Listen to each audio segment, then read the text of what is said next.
One-handed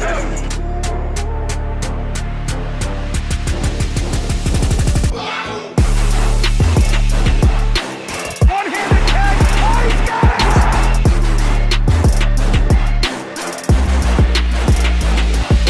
it! All right. Welcome to the cockpit. My name's Ryan, and I'm giving away my my top 5 list already. That's all right. Really, really rough game for the New York Jets.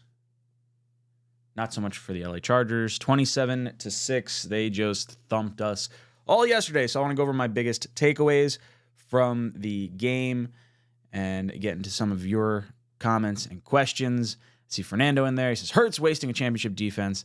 Where do we go from here? I'm not sure. Yeah, I feel you. I feel you.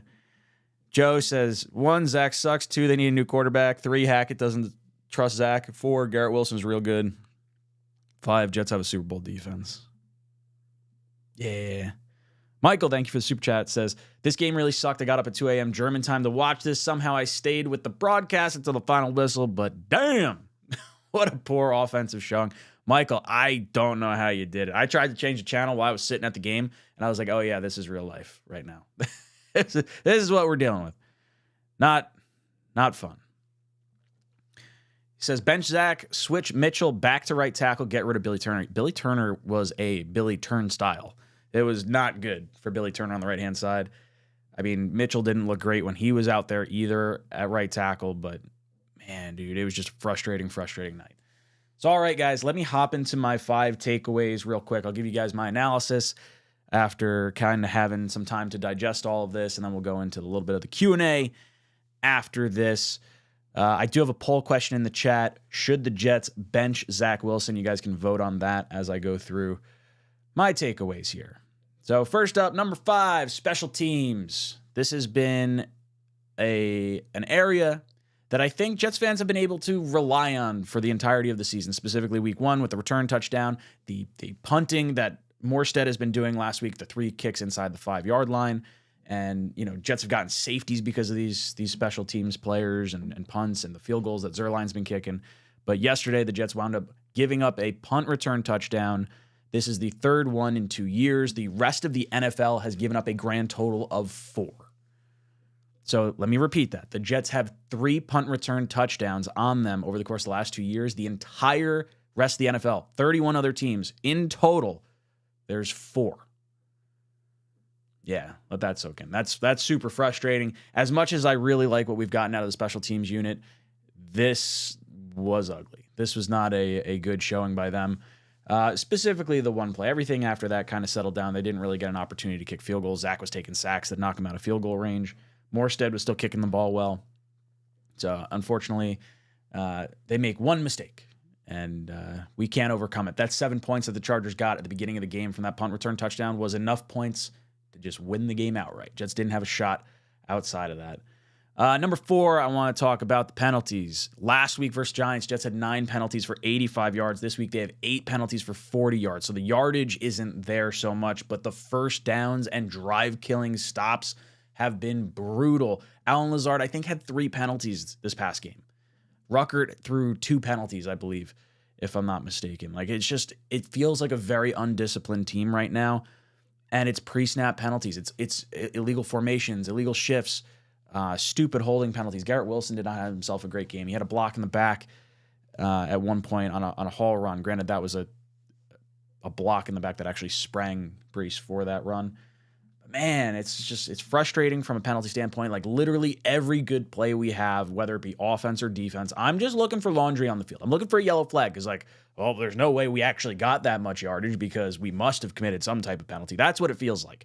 Like, the Jets can't do anything. We keep shooting ourselves in the foot, so we can't keep getting in these, like, 2nd and 15, 3rd and 18, 3rd and 12s, like, really weird downs and distances, and penalties absolutely did not help us at all.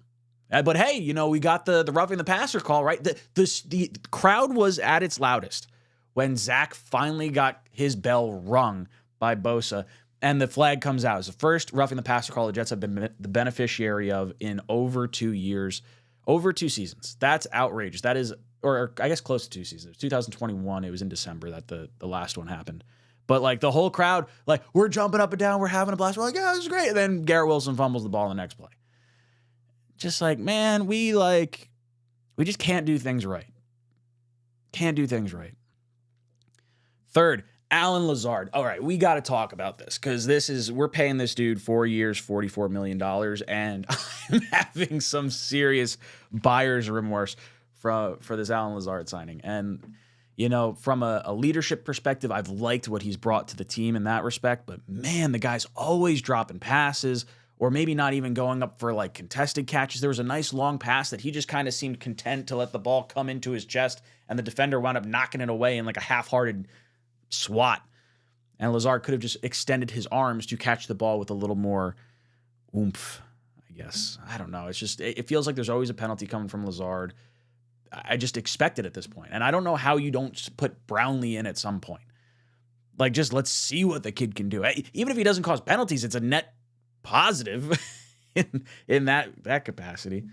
Like, our offense is literally, or defense is planning against our offense. It is put 8 in the box, stop Breece Hall, double Garrett Wilson. Math-wise, there's got to be people running open. It has to happen. So 3 drops from Lazard the last 3 games. He had 3 penalties over the course of the last 3 games. These stats are from Nania. And I guess 4 first downs. Man, this sucks. This is not good. Oh, Alan Lazard. Come on, dude. Figure it out. Number 2, we're talking a little bit of the defense. Defense came to play. Defense showed up. Like up until the fourth quarter. Fourth quarter is when it kind of started to unravel. That's when Keenan Allen had that wild acrobatic catch that was just outrageous. That put him over the top for the 10,000 yards in a career. Justin Herbert held to 53% completion percentage, 136 yards, no touchdowns. Austin Eckler did slice and dice the Jets a little bit from like a running and receiving. He had 16 touches total, 70 yards, 2 touchdowns. At least my fantasy team did all right. I hope I won my matchup. I'm going to be pretty upset if I didn't.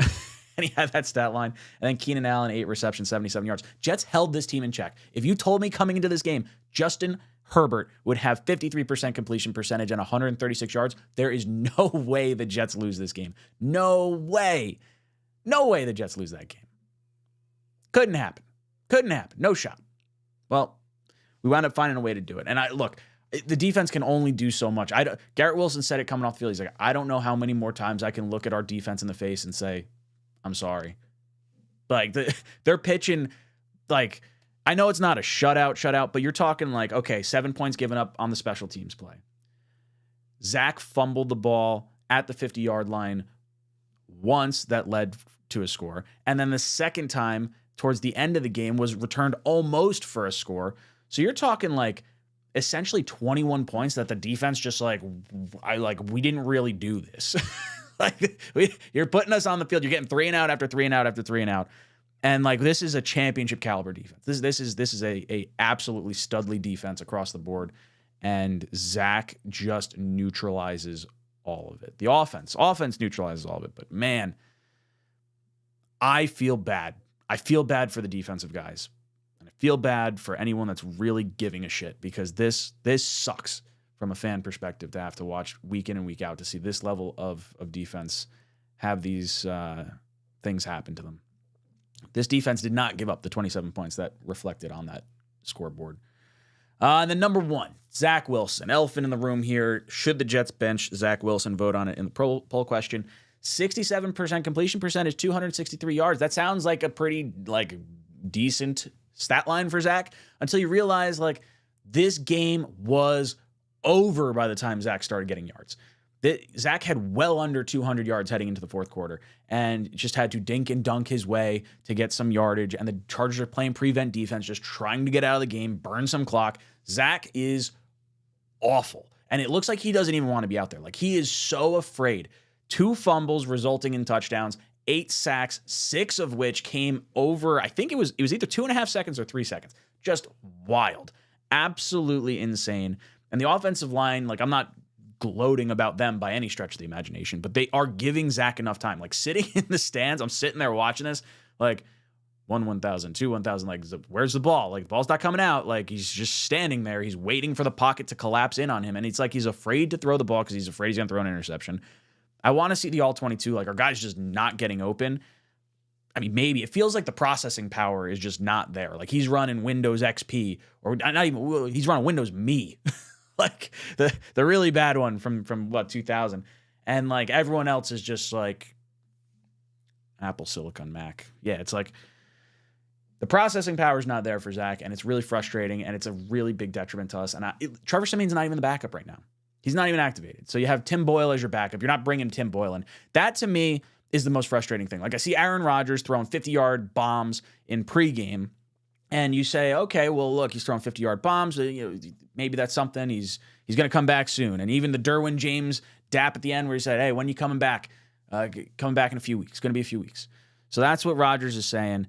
And look, I don't believe it. I as much as I want to believe Rodgers is going to come back and I want it to happen, there's no way that they keep trotting Zach Wilson out there and say, okay, we just, like, if you believe Aaron Rodgers is going to come back at some point, let's say he's coming back for the last 2 games, the final game, whatever it is, you got to get to the last 2 games and you can hopefully pencil those in, 2 last games in as wins with Rodgers coming back. That's what you're hoping for. So at this point in time, you're just trying to stay afloat. And Zach Wilson's not doing that. We are winning in spite of Zach Wilson, and we are losing because of Zach Wilson. And you can't tell me that Trevor Siemian can't give you at least awful quarterback play like what we're seeing. There is nothing that I'm seeing from Zach Wilson over the course of these last few weeks that I could say, you know what? He's the reason we won. You know, I get the end of the Giant game. Really, look, the Giant game and the Eagle game, both those games should have been losses. There is no reason we should have won those games. If there was competent coaching on the other side, like, the Jets just don't win. Like, sure, Zach makes a few plays with 24 seconds left or whatever, but like, this is seriously a detriment. And I feel like Zach knows it too. Like, Zach is well aware. Him hanging his head. He had, what was his stat line yesterday?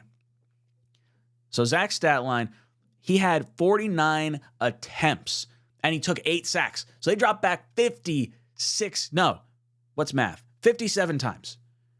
57 times. Like, Zach Wilson. You got to rely on. And I know, like, you get into the fourth quarter, you're already down by 20 points or whatever the score was at that point. So you got to throw. It eliminates Brees. You take away Brees's running lanes, and now you got to, like, dig out of a hole. Yeah, this is bad. This is not good. Zach Wilson is absolutely a detriment to this team, and I don't want to see him on the field. I really don't. You cannot tell me that you believe that Zach Wilson or Aaron Rodgers might be able to come back, and you just have to play baseline okay. You can have average level quarterback play, and this team's winning games.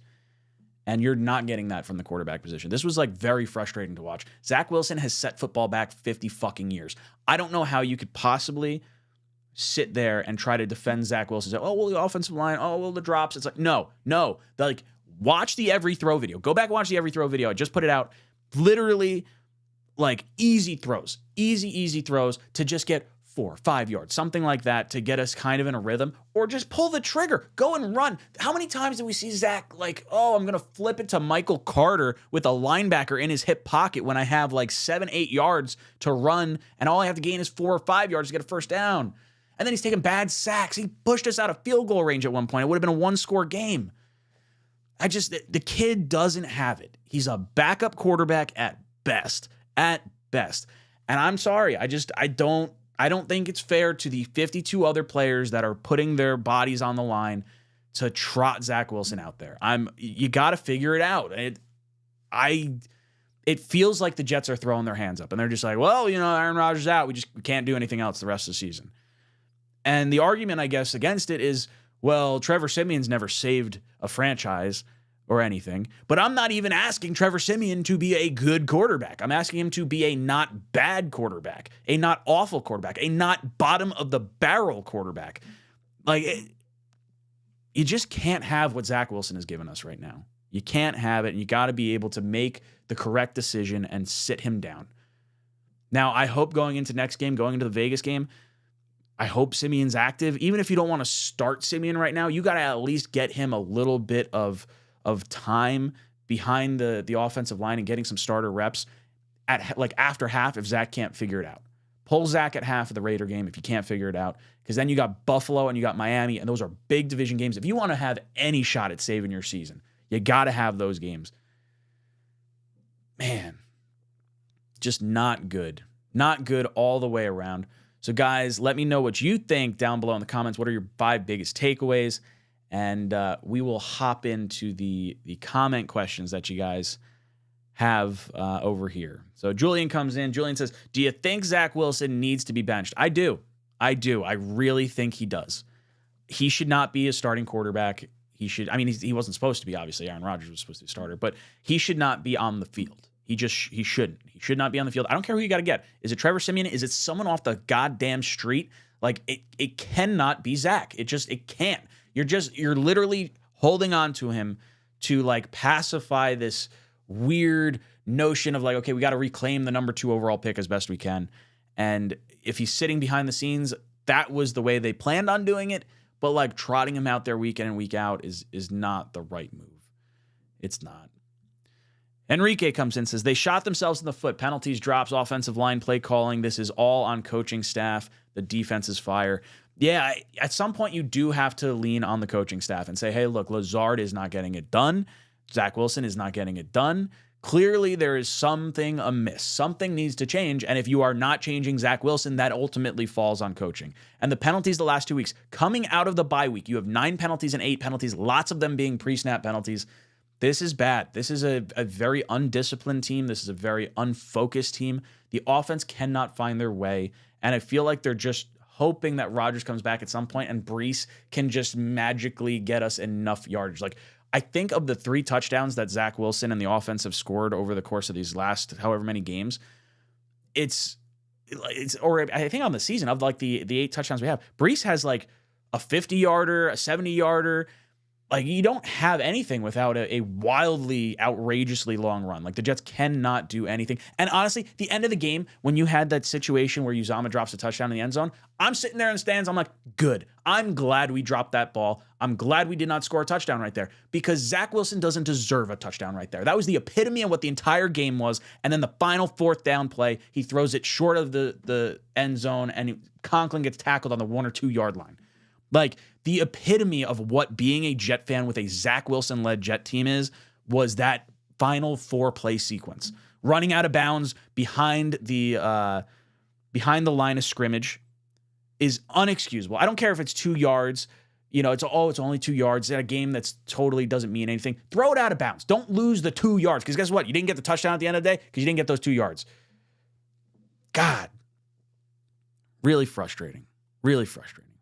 Blitz Crew, great meeting you all yesterday and getting on the field. We finally got a roughing the passer. Probably the last thing we celebrated yesterday. Blitz Crew, it was awesome meeting you and everyone else that came out to the tailgate. That was a blast. Like, literally, tailgate time. I think we rolled up at like 3:30. Tailgate started at 4. Tailgate Joe was awesome. Everyone that came out it was really cool to meet all of you. And Green Bean, Matt, and I had a great, great time. Going onto the field was a blast. Just a lot of fun. I'm glad everyone came out. But yeah, literally the roughing the passer, like, we're all jumping up and down.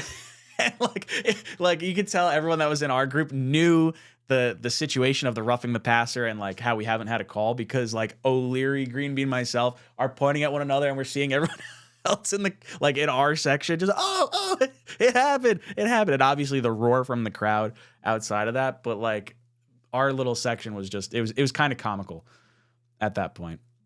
Cuddy, good seeing you at the game too, dude. I didn't see one deep pass over 20 yards until late. We were calling what plays we're about to do before the play if we can, opposing teams can. Yeah, dude, we're sitting there. It's like, okay, they ran the ball on first down and, maybe got 2 yards. Okay, well, here's this pass that's going to be in the flat and they're going to drop it and then it's going to be 3rd and 8. Or it's like, okay, we threw a play on first down and it was a bad pass, so Zach got sacked or threw it, and now we're in 2nd and 15, or we caused a penalty. And you could just see it over and over again. We're in these weird downs and distances. Zach can't throw the ball over 10 yards, and he's maybe to some degree they're thinking like, oh, well, the offensive line's a little rough, but, like, I felt like they gave him enough time to be able to do something yesterday. And if we can call out what the plays are going to be on the field, you damn well better believe someone that's, like, trained in doing this for a living as a defensive coordinator has got to be like, oh, this is easy. This will be a pass right here. Garrett Wilson, yeah, the whole playbook, 8 in the box, double cover Garrett Wilson. Lazard's not going to catch anything, and like Zach Wilson's not going to do a thing. That's the game plan against the Jets. Quest X comes in, says, if you look at CJ Stroud's processing ability as a rookie compared to Zach, tells you everything you need to know. Zach is not it for the future. I fear after Rodgers, it's back to the draft for a quarterback. It's 100% back to the draft for a quarterback. I don't know if I don't think they're going to move on from Zach after this year. I think they're going to decline his 5th-year option. They're going to let him play on, as the backup to Rodgers, and it's going to be, hey, we just need him to figure it out. And then if Rodgers goes down again next year, you pull the plug on Zach and you just bring in someone else. But I think they're going to try and reclaim that 2nd overall pick as best they can. CJ Stroud has absolutely been a stud. 470 yards, 5 touchdowns. Zach Wilson, being in the NFL for now his 3rd year, he's got elite weapons around him. The offensive line's not great, but dude, there are no-name quarterbacks. The Jets could have traded for Joshua Dobbs, literally with no snaps to his name, with the Vikings, leads him on a comeback win against the Falcons. You can almost plug in any quarterback, and they are going to be better than Zach Wilson. There's no confidence. I have zero confidence that Zach is going to figure it out. None whatsoever. I definitely think we're going to go back to the draft after Rodgers. But what do? You got to wait. Rodgers, you just hope Rodgers gives you as much time as possible. Hopefully he heals and he's like, okay, I'm giving you 5 years. It's going to be 40, 41, 42, 43, 44. Maybe that's how long he goes. And we don't even care. We just go through, we ride it out. Man can hope, right? Man can wish. I feel ripped off because we were sold this bill of goods of, hey, we're going to have an offense this year. And then Rodgers goes down and the offense looks like it did last year and the year before. And you look at the last, I think it's 13 years of Jets offenses, and one time did the Jets have, I think it was the 11th ranked offense, and that was with Fitzmagic 2015. You had Decker and Marshall go off, and that's it. Everything else is maybe 26th at best over this last 13 years. That is inexcusable. You could fall on your face and get lucky and have a better offense than what the Jets have put on display out there. Just embarrassing.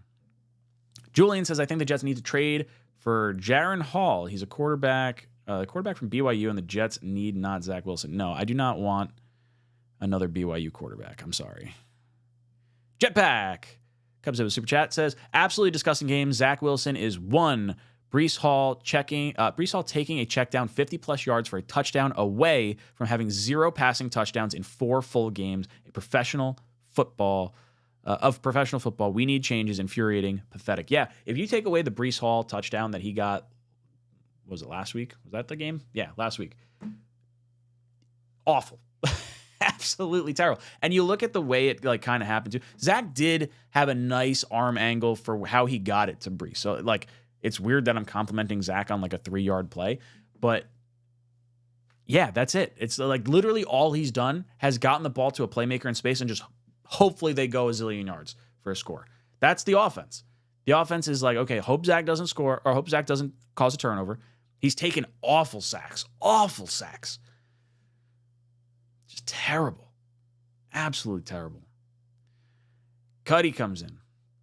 Cuddy says, caught a practice field goal from Greg the Leg. It was awesome. Dude, that was so cool. So we got on the field. They split our group into 2. There was a group of us that went on to O'Leary went with the first group, went on the field for warm-ups prior to the game. I'm pretty sure O'Leary was catching that 50-yard bomb from Rodgers. I'm 95% sure that's what happened. And then just before the game, they for the national anthem, we were out on the field in the end zone watching the player intros and everything. That was cool. Zerline was kicking practice kicks. Cuddy catches one. I have one come bouncing off the upright. It's about to hit this dude behind me. I'm blanking on who it was at the top of my head right now. About to whack this dude in the face. I'm fucking Sauce Gardner swatting this ball away. I felt good. I should have tried to catch it, but I had my phone in my hand. So it's a little one-arm swat. That was fun though. That was really cool.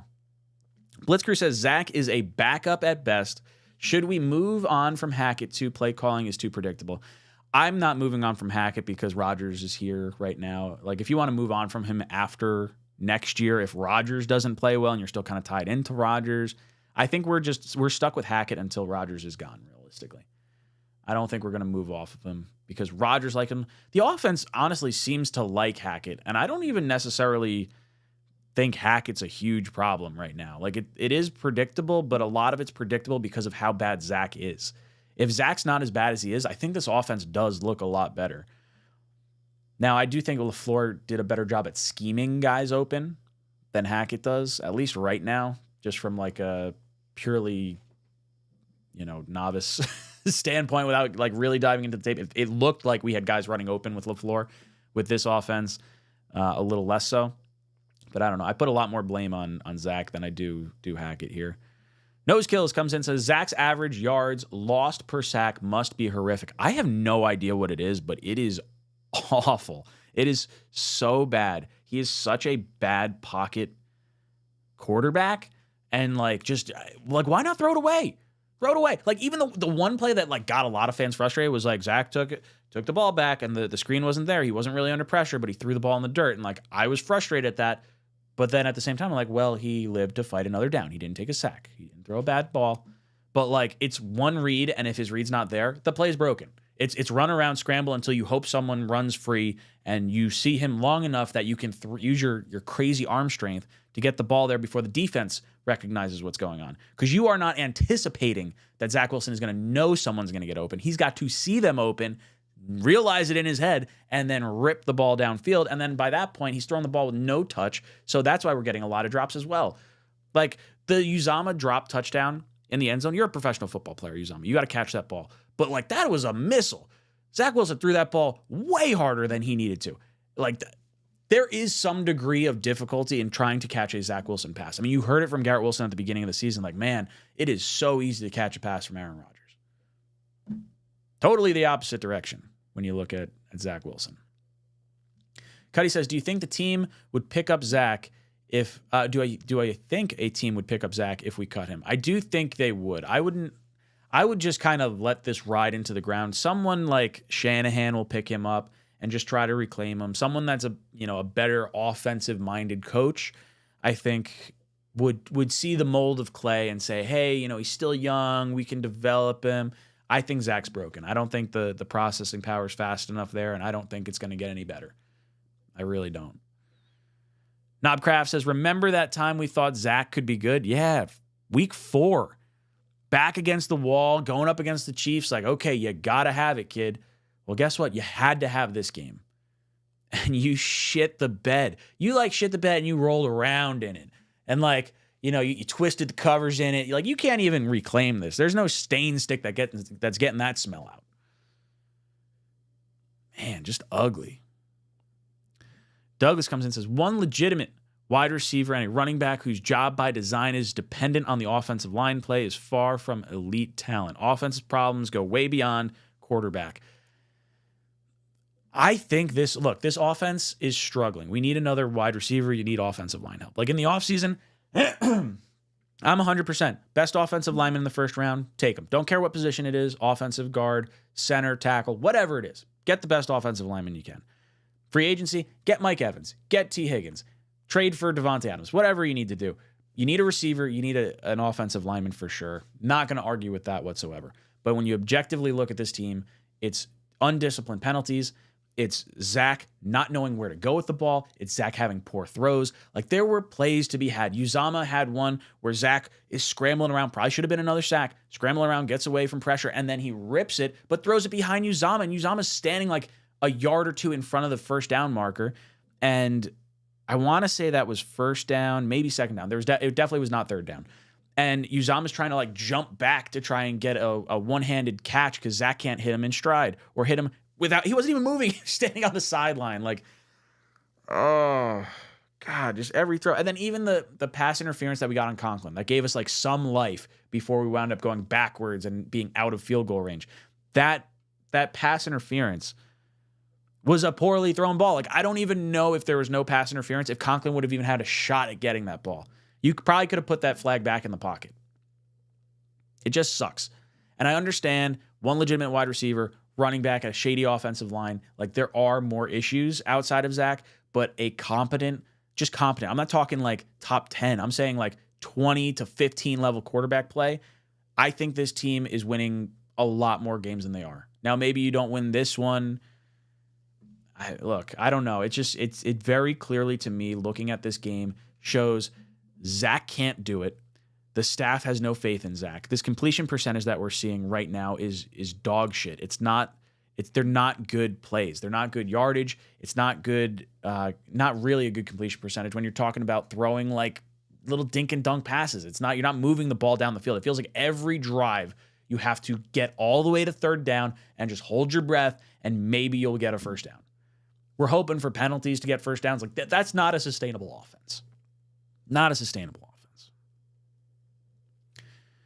Quest X says, what's shocking is how drastic a difference the coaching and discipline between the offense and defense is. What is going on in that locker room? The defense really does not have many penalties. You have the cornerbacks looking like all pros, all three of them looking really good. The linebackers, Quincy and CJ, might be the best tandem of linebackers in the league. Our defensive line is no joke. They had Herbert under pressure all game until probably the fourth quarter, and I think they just got gassed. I don't know what the time of possession was. What was the time of possession? Let me look at that. Jets had the ball for 34 minutes. Like that, that doesn't even compute. That doesn't feel like that even makes sense. Man, that just, it hurts. It hurts. It is painful in 2023 to watch the Jets attempt to play offense. Because that wasn't offense. That was not offense. They attempted to play offense. The NFL makes this game so you can actually move the ball on offense, because that's what sells tickets. And the Jets can't do it. Zach Wilson can't do it. Don't shit in a bag and hand it to me and tell me it's chocolate. Like, that's what the Jets are doing right now. Not to mention you're forcing season ticket holders to pay for their season tickets in 2024 right now, and you're not willing to spend the extra money to go out and get a fucking quarterback. This pisses me off. This is a team that has rolled over and said, look, Rodgers is done. We're just going to fucking live and die by Zach. It is what it is. We'll figure it out. Next year. Well, who cares about the playoffs? Doesn't matter. Doesn't matter. Disgrace. Absolute disgrace.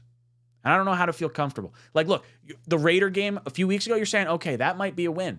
McDaniels gets fired. They throw up 30 points with a rookie quarterback against the Giants defense that Zach couldn't do anything. Could not do anything against last week. Weather being a big factor for sure. But man, offense, defense, it is drastic how different it is. Drastic. Just really blows. Julio says, sure, replace Zach with either Simeon or Boyle, both pocket passers who will fail because of a broken offensive line. Look at how much time the offensive line actually gave Zach yesterday. Yes, there were plays where Zach used his legs and got out of the pocket and avoided a sack. Sure. There were also 6 sacks of over 3 seconds of him holding the ball. 6 sacks of over 3 seconds.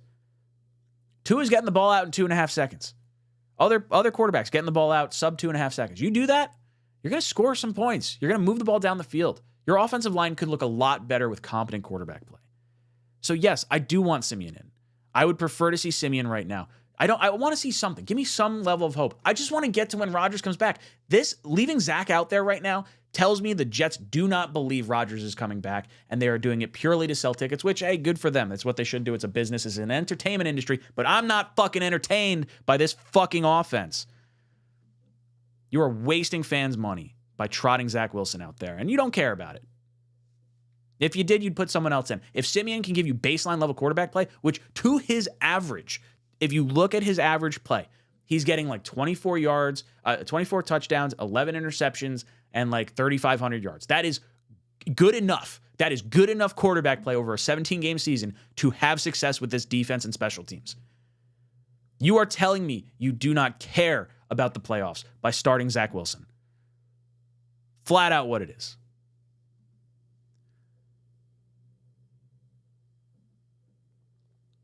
Euphoria says, stop, Jets fans. Let's stop with giving up on the quarterback who beat the Eagles. Euphoria, don't. No. Not having this right now. Absolutely not. I will give up on Zach. I don't care. He beat the Eagles, but not because he was good all game. John says, time to see Brownlee, Gibson, and Garrett Wilson as starting receivers. I agree. I would not put Lazard out there. I don't think they're going to do that. I think the contract is going to make him ultimately a starter. But like his blocking hasn't been good. He's been causing penalties. You got holding penalties. You get illegal motion penalties. You get drops, like not aggressive trying to get the ball. Get the guys that want to be on the field. Gibson in the slot looked pretty decent yesterday. Garrett Wilson obviously is a stud. And Brownlee, what is the worst that happens with Brownlee out there? Because the offense isn't going anywhere right now. I would 100% rather see the young guns out there. Give me Brownlee over Lazard all damn day. Austin Powers says, JD did nothing to help us at the deadline. I don't think they were going to. I think as soon as Rodgers went down, they had a real moment and they said, that's it. That was the season. Why waste more cap space? Why waste more draft picks on a season with Zach at quarterback? We're not bringing in a top-tier quarterback while Rodgers is here because clearly we want to try and get Rodgers back at the end of the season.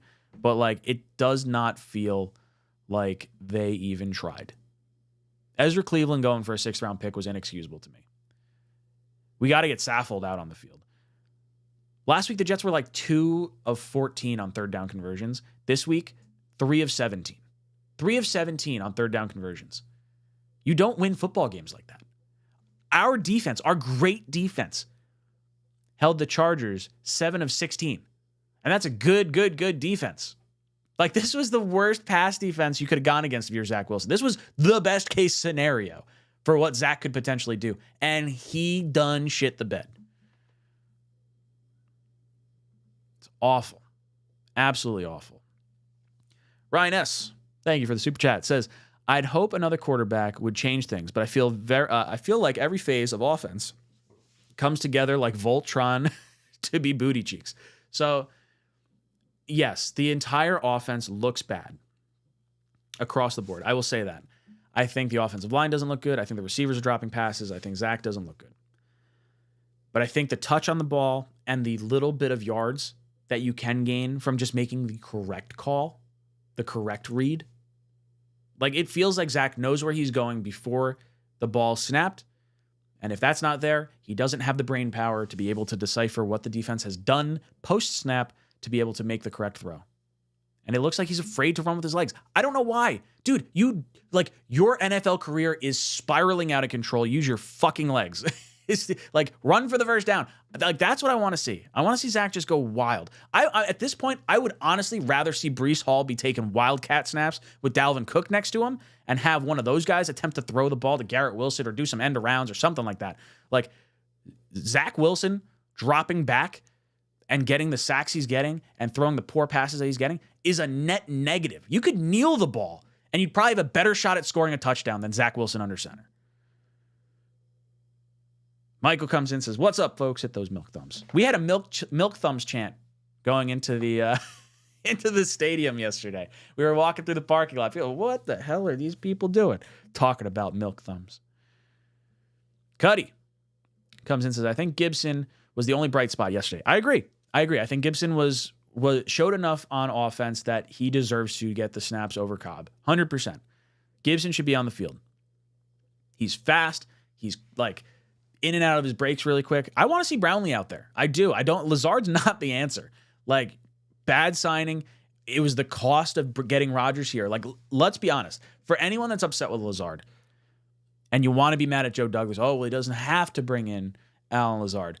You bring in Alan Lazard. You bring in Nathaniel Hackett. You bring in some of these guys that help comfort Rodgers to want to become a New York Jet. The whole prize was getting Aaron Rodgers. Him taking $35 million less, Dalvin Cook's not great. Alan Lazard's not great. But guess what? It's still cheaper than what Rodgers' contract would have been, and you got him in the building. I know that wasn't your question, Cuddy, but I'm going off on tangents here. Whitney drops in with his member super chat, says, now it feels like the Raiders will blow us out Sunday night. Shake my head. Yeah, it definitely feels like that. It 100% feels like that. The Giants defense was missing Leonard Williams. They traded him away between the Jet game and the Raider game this past week, but there is no part of me that feels like Max Crosby is not going to just feast in our backfield the entire time. I would not touch the Raider game if I were a New York Jet fan and you were betting on the Jets. I don't know what the spread's going to be, but with a rookie quarterback against our defense, it's going to be embarrassing on Sunday Night Football because everyone's going to be watching it. Or maybe not. Maybe not everyone's going to be watching it. They'll be like, oh, pfft, Zach Wilson is a quarterback. Who's Aiden O'Connell? Yeah, it's all right. I'll sleep in. I'll go to bed early. Just brutal. I feel like you got to have Simeon at least as the backup for the Raider game where you could pull the plug on Zach. Because what's really going to happen? Oh, we shook Zach's confidence. He might not be the guy in the future. Well, guess what? Has he shown you anything through 3 years to make you think he is the guy? I don't think so. Euphoria. So the false starts holding, muff punt, and drops is Zach's fault. Y'all are hilarious. We didn't play well at all. No, it's not all on Zach. But Zach had opportunities to have things go right. If Zach doesn't take 8 sacks, what happens? He fumbled twice. Both resulted in touchdowns. So that's 14 points right off the board. Right there. He took sacks that knocked us out of field goal range. So let's see. You subtract 14 points and add 3. That'd be 9 to, what is 14 minus 27? Math is really hard right now. 9 to 3. 9 to 13. 9 to 13. Like the defense held its own. You needed short fields and Zach Wilson miscues for them to score touchdowns. Up until the end there, I mean, like it was bad.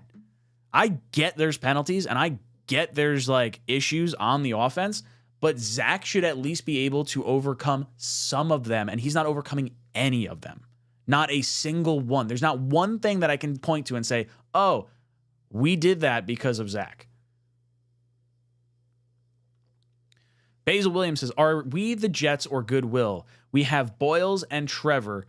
It seems like they don't have faith in. Are we a charity giving out a paycheck? Boyles may be the lowest paid quarterback, making a lot more than me. Yeah, it feels rough, right? Like, hey, if you're not going to put in any of those backup quarterbacks, why don't you sign me to a fucking contract and sit my ass on the bench? I could at least be like a good teammate and be like, hey, you know, I don't want to say that because it's not like Tim Boyle or Simeon are being bad teammates. That's not what I'm trying to say. But like, if there's no threat of the backup quarterback coming in to replace Zach in a shit game, you could put anyone out there. Fucking Stevie Wonder, Ray Charles could have more success than fucking Zach Wilson.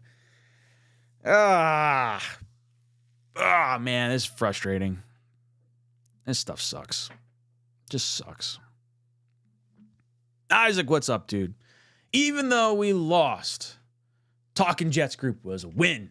It was cool meeting everyone yesterday. Great experience and atmosphere. Horrible game. Also, thanks for getting smoked by that Zerline kicked.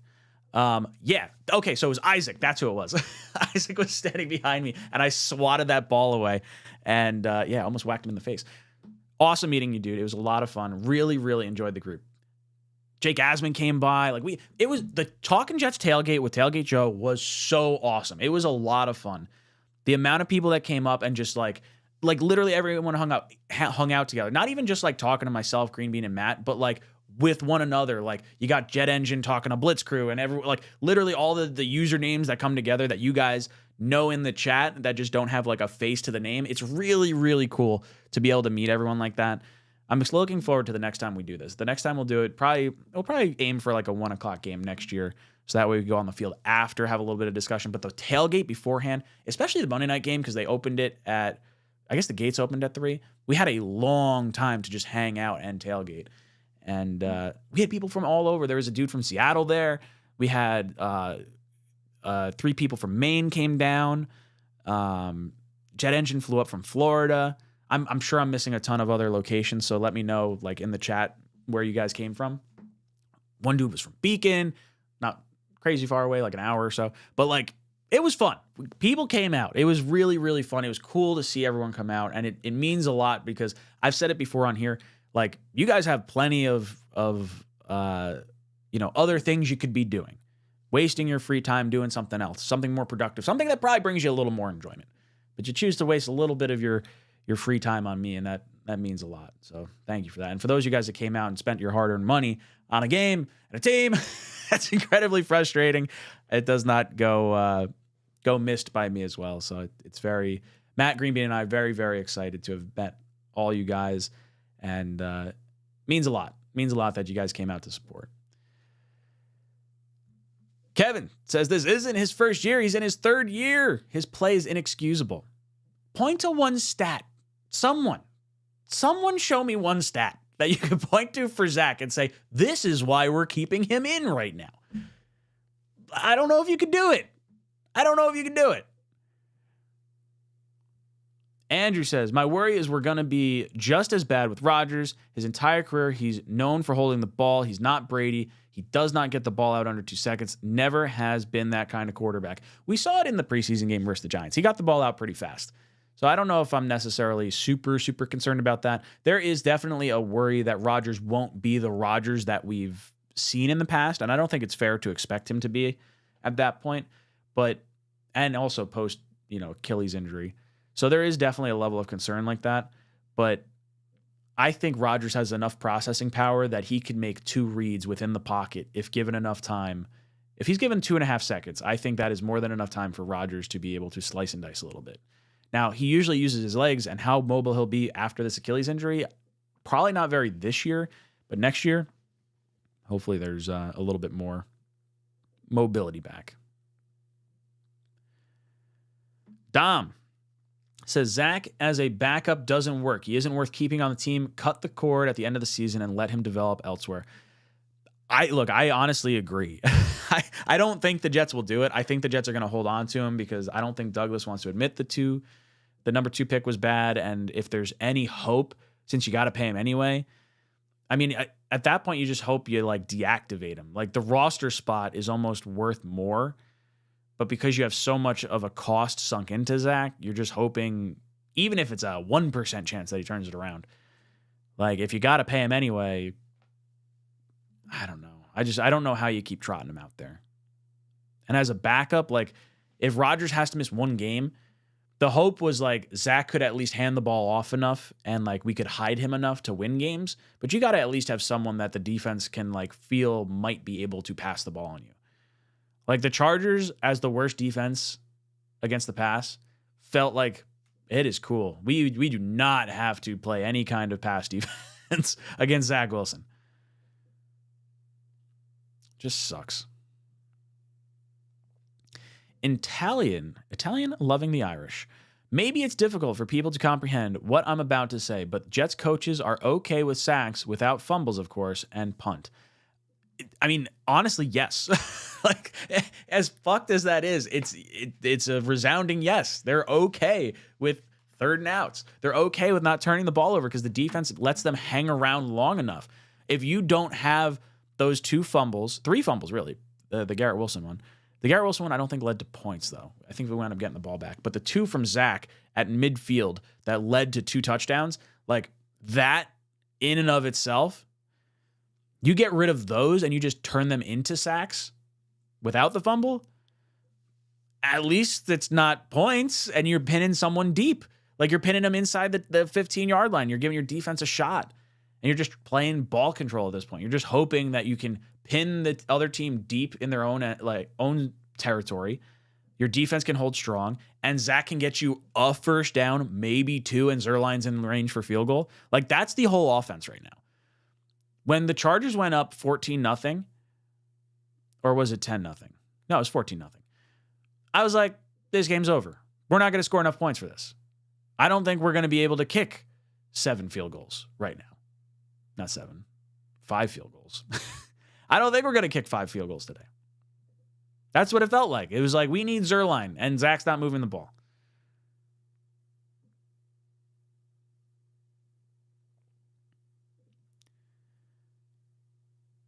Justin says, are there any offensive lineman prospects? I'm sure there are. This is supposed to be a pretty good offensive lineman draft from what I've heard. I have not actually looked into the draft yet because I'm still, as long as the Jets are in sort of playoff contention, I want to at least enjoy, hopefully, rooting for that. I don't want to look too much over there. Oh, John says, I have a photo of 4 guys. Where should I send it? Send it to talkinjetshow@gmail.com, or you could send it to jetstalk247@gmail.com. I'll show Matt and Greenbean. I'll try to get, if you guys have any photos, tag us in them. I'll see if we can show them later on. Very, very cool.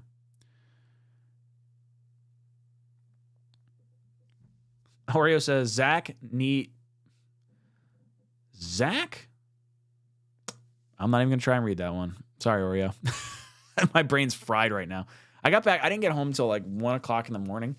And by the time I filmed my like sort of reaction to what I witnessed last night, I was so exhausted. That every throw video is rough. If you could stomach it, feel free to watch. But man, it is rough. Ferris Grimm says the only stat you can point to is that Alex Smith and Troy Aikman struggled their first couple of years also. Yeah, that's like it. And that's not even like a benefit to Zach. It's like hey, there's this weird, like, we have this deck of cards, and there's one deck, or there's one card in this deck, the Ace of Spades. And then you wind up being a good quarterback. Pick a card, any card. That's what it feels like right now. Like the chances of you getting that one card to be good with Zach is not very good. Twisted says, Zach, good seeing you as well, by the way. Zach's one stat at the moment is completion ratio. It was up there. Zach learned the short toss and now fails on every play. Yeah, he's getting the high percentage stuff down. Like if you told me that we're going to be over 60, close to 70% completion percentage from Zach over this stretch of games, I'd be like, all right, you know what? The Jets should be getting first downs and should be moving the ball. But what's happening is Zach's taking a really bad sack on first or second down. It's 2nd and 15, or we've had a penalty, and it's, second or 1st and 20. And then the completion that he's getting, like so many others, a 3rd down and 14, he throws a 4-yard dump pass to Conklin. Like, okay, it's a completion, but is it really? Like, would it have mattered if you had gotten that completion? Like, even his completion percentage is fool's gold, because they're not good completions. Like, you could have a high completion percentage, but if you're going backwards on your sacks and you're causing penalties and you're like, it's just the whole offense is bad, but Zach is really, really tough.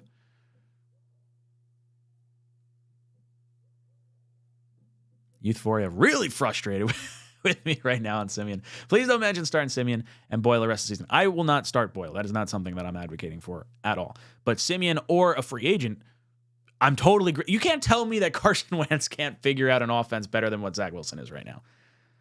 Josh Dobbs, 3 touchdowns with no snaps from the starters after getting traded. 3 touchdowns. Zach, I don't think Zach has 3 touchdowns on the season. Man, we got 8 on the entire year. So bad. Rob Anderson says, good quarterbacks overcome offensive issues. Zach can't pull this team out when things are going wrong. This is why Zach isn't the guy. Yes, I agree. I think good quarterbacks do elevate an offense. And I do think, our offense has to play perfect in order for Zach to not lose us the game. That's the issue for me right now, is everything, offense, defense, special teams, has to be perfect around Zach to hopefully have a game and win that. And realistically, if you're sitting back looking at this, Monday night against the Bills, the game against the Giants, and the game against the Eagles, those 3 games very, very easily could have and probably should have been losses. So you're looking at a team that really should probably be 1-7 right now. Like, I understand your record is what it says it is, and we earned that punt and return touchdown from Gibson, and we earned, the last-second comebacks against the Eagles and the Giants, but man, it is not good. This team is very close to being a very, very, very bad team.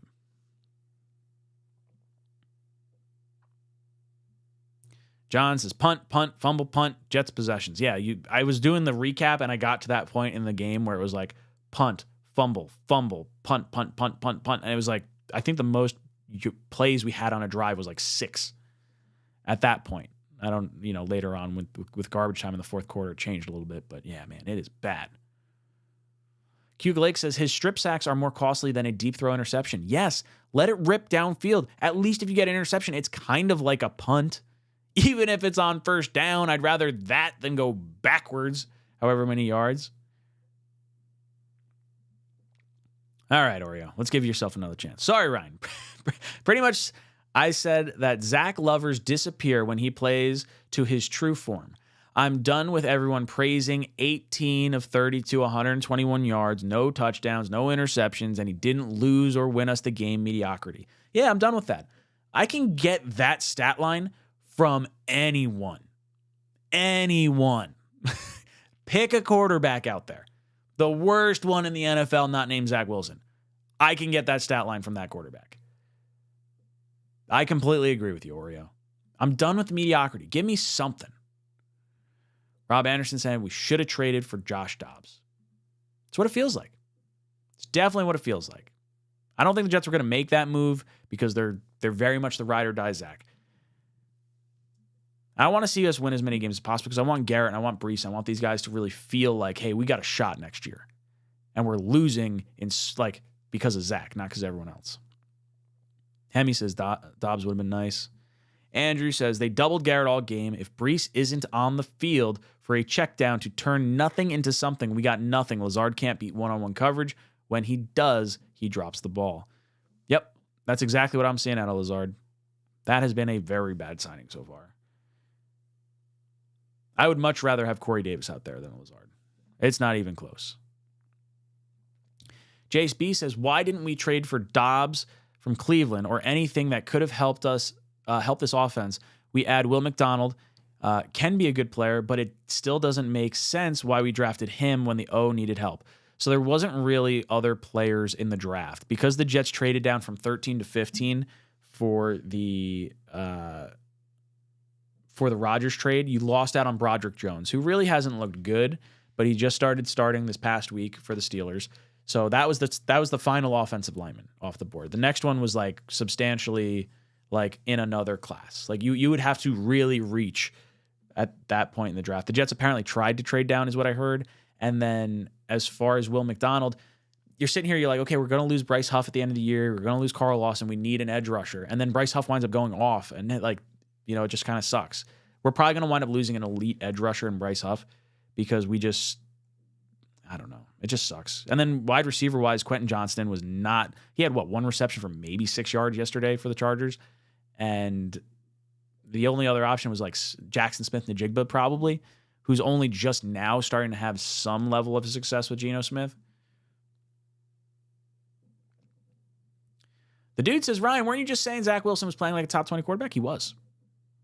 When you look at his stats, comparatively, for the 3 games, you're talking about the Chiefs, the Eagles, and the Broncos, those 3 games.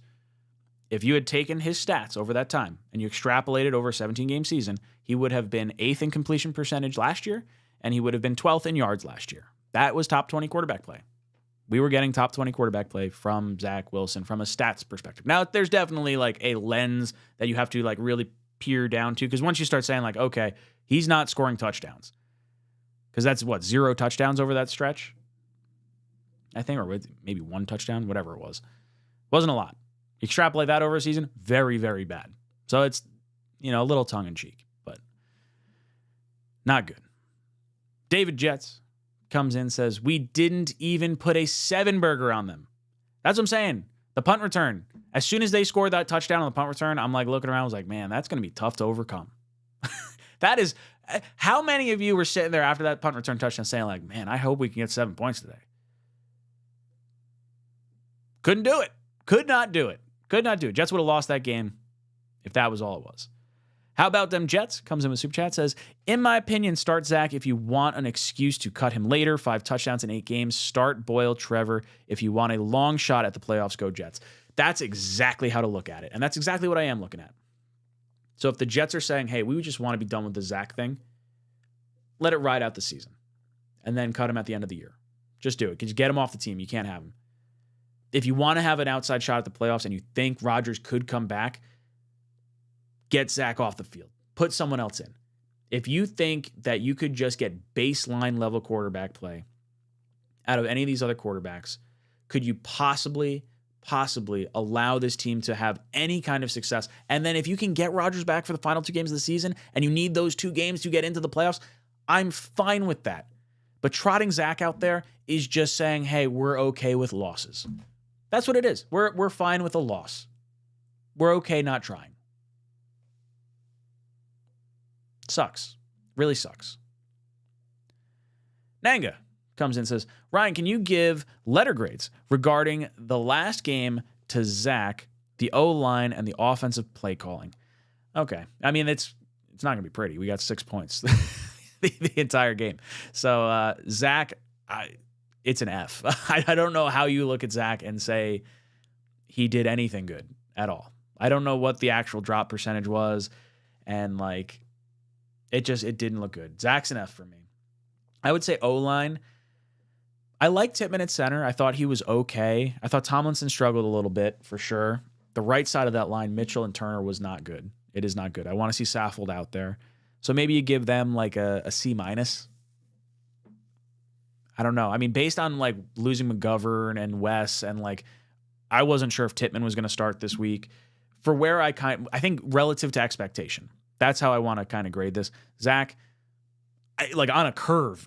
Like if I'm grading on a curve, Zach's getting an F. It was not good. Offensive line, I'll say C-. C for where I was thinking we'd probably be. I thought it was okay. I said it before, 6 of the 8 sacks that Zach took were plays that he held the ball over 3 seconds, so it's not necessarily an offensive line issue all the time. And when you don't fear the quarterback's arm, you're going to stack the box. So Brees can't get the running game going. From an offensive play calling perspective, it was very predictable. Very predictable. But I don't know how much of that is not trusting Zach. I don't know how much of that is Zach just not seeing open options. I don't know how much of that is them stacking the box because they don't trust Zach from a defensive perspective, so they're just going to load up on Brees. You stop Brees, that's it. And when you get later into the game, as much as you want to try and get Brees the ball, it's very tough to do that down 3 touchdowns. They pigeonhole you at that point. That's why the Jets had so many passes in the final part of that game. But I don't know. So offensive play calling, I'm going to say F for Zach. We'll call it C for the offensive line. And then play calling, I guess a C. I don't know. They're trying to get it to Garrett. They're trying to get it to Brees. It just sucks. It sucks. NYY, DeJuan Jones and Anton Harrison are both starting right tackles for the Browns and Jags, went 27 and 111. So I understand why they didn't go DeJuan Jones. DeJuan Jones, 6'8" offensive tackle from Ohio State. Lots of concern around him with his health and the size, especially since he's eerily similar to Becton. So I don't mind them not going on that one. Anton Harrison, we were talking about that. The Jets picked at 15 though. So, I mean, you can argue, hey, do we want to take, or no, was DeJuan Jones 27? I would not have taken DeJuan Jones if that's where he went. I thought DeJuan Jones went a little later. Anton Harrison, though, was a good player. Green Bean, Matt, and I were talking about him during the draft. We thought he would have been a good player to pick. Ryan Rivera says, Zach was very bad last night, holding onto the ball way too long. Some games he has some feel for the game. Deer in the headlights. Side note, his wide receivers were atrocious. Last night, Lazard woof. Yeah, Lazard should not be really getting a lot of looks or be on the field. His contract's keeping him on the field right now, and his offensive coordinator, who knows him from Green Bay, is keeping him on the field right now. But, like, I would just prefer to see Zach like Jason Brownlee. And that's an undrafted free agent, so I'm not expecting a whole heck of a lot from that particular spot. But, man, Lazard, like, hurts this team. The drops, if they went to anyone else, they'd at least be the same or better. And then the penalties, just eliminate the penalties. Justin said, I honestly said we were a second half team, but when the fumble happened, then another one, at that point I was worried. Yeah, the fumble with Garrett was concerning, and I was like, okay, that's not great. The fumble from Zach at midfield was like, this is going to get ugly quick. And it did. Sean Fairley says, Zach's dump off to Cook instead of running made my head explode. I think that was Carter. But yes, he had like 4 or 5 yards wide open in front of him. It was a 5-yard first down is what they needed. And I think he had like 7 or 8 that he could have got without having to make a guy miss. He just like had to continue going forward. Very weird. It's like he's afraid to do anything at all. And I don't know how you play a big boy sport like that. Hater said, first and foremost, Joe Douglas, Sal, and staff may be the best in my lifetime, but sending Zach out there again and again is organizational malpractice. Zach simply is not an NFL quarterback. I would agree with that. I do think Joe Douglas is the best GM that I've at least seen with the New York Jets. I think his talent acquisition has been pretty good. I think some of the Packers players this year was very much trying to get Rodgers here, which I think was the ultimate goal and will ultimately bear fruit.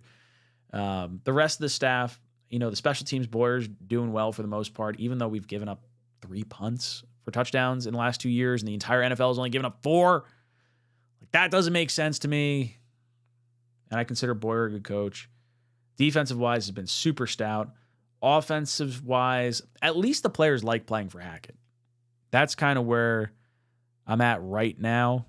And I just don't know how to grade the offense with Zach at quarterback. I'd rather see someone else at quarterback because literally anyone else that has played quarterback for the Jets has thrown over 300 yards. Mike White. Joe Flacco. Who is the other quarterback? Josh Johnson. Like, random-ass quarterbacks coming in, throwing 300 yards. Zach Wilson, number 2 overall pick, can't get it done.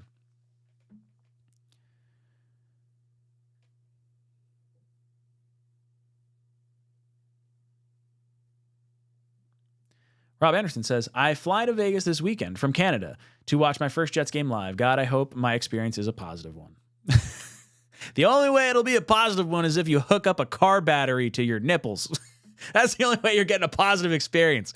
Oh, dude. I hope you see a better game than we did. That sucked. Maybe you get to see Zach get pulled, and then you actually get to see some offense. I hope you have fun out there. The Vegas game's going to be fun. Jace B said, DeJuan Jones went in like the 5th round. He fell. That's what I thought. I thought DeJuan fell like real far due to like injury and like fears. And he was like really, really slow. He'd still be better, I guess. Hater said, enough about the offensive line. CJ Stroud was missing 4 of his 5 starters. Teams all over the league have offensive line issues. 8 sacks last night. 5 are attributed directly to Zach. His time was 3.76 seconds. Ridiculous. Yeah, I don't think the offensive line was like that bad. I think Zach made the offensive line look worse than it actually was.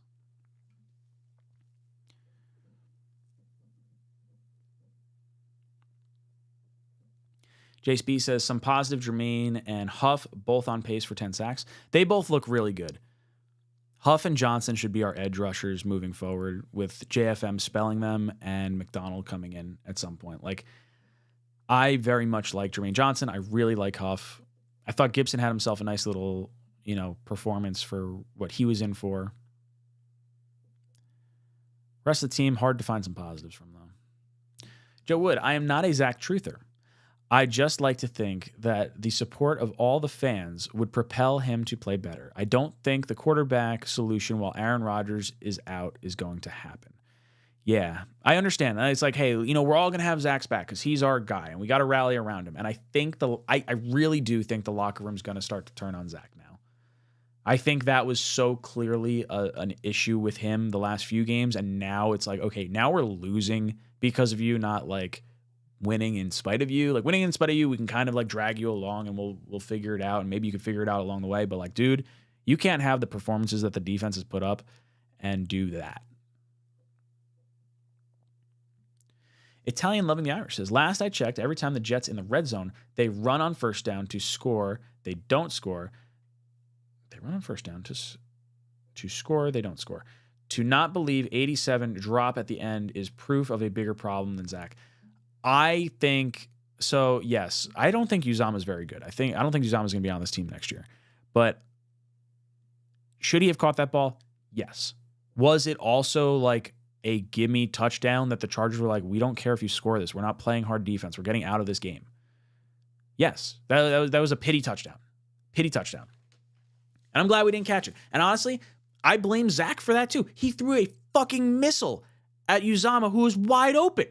Like, put any kind of touch on it.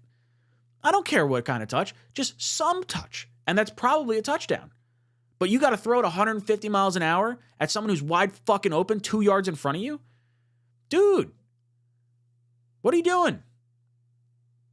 I get there's a bigger problem, but Zach throwing the ball short of the end zone or really short on fourth downs, like, it's just really stupid. Really fucking dumb.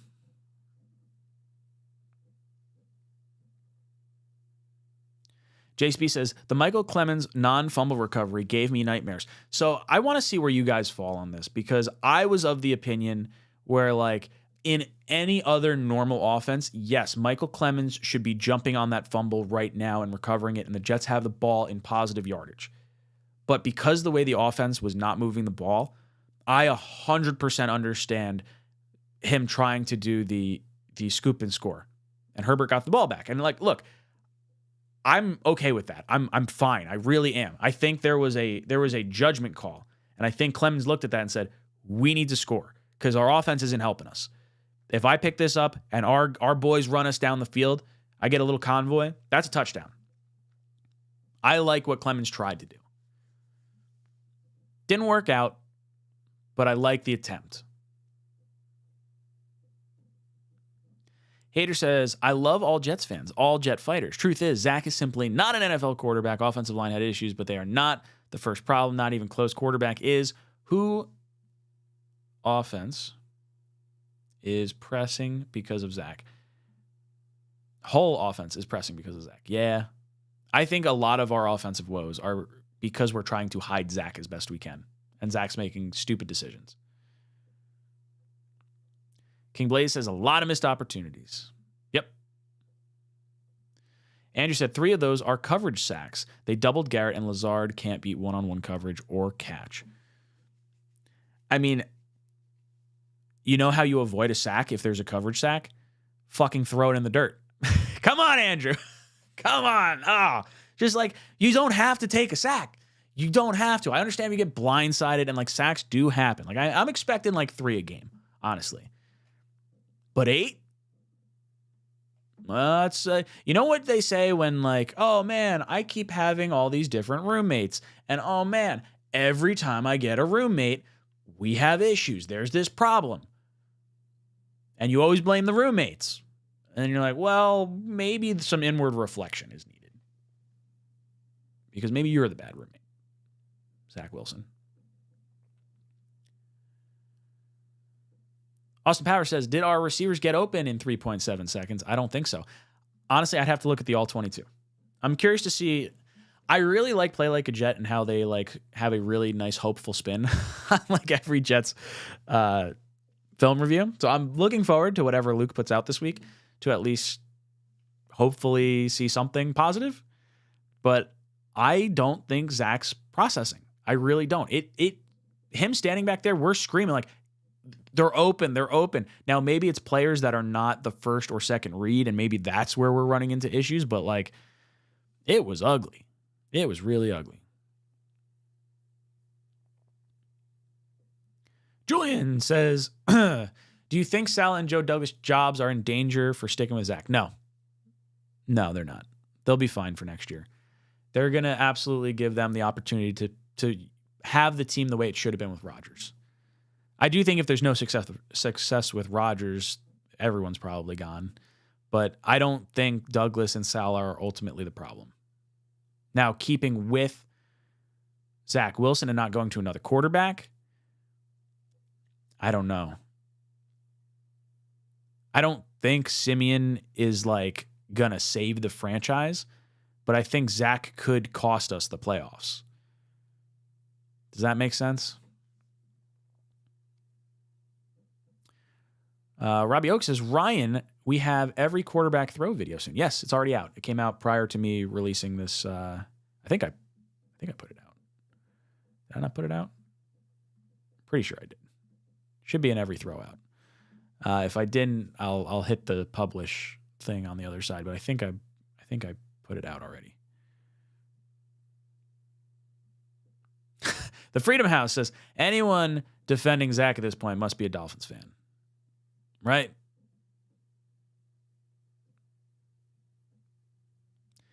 Ryan says, I don't think Clemens is smart enough of a player to make that decision on the play. He was playing hero ball and blew that opportunity. I'll be honest, I still like, even if he didn't think and he was just like, oh, I just want to play hero ball and scoop and score, I still think it was the right call.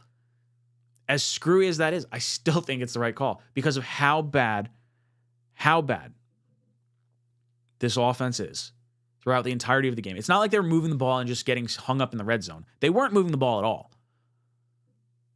I very much am okay with Clemens trying to scoop and score that ball. Very much okay.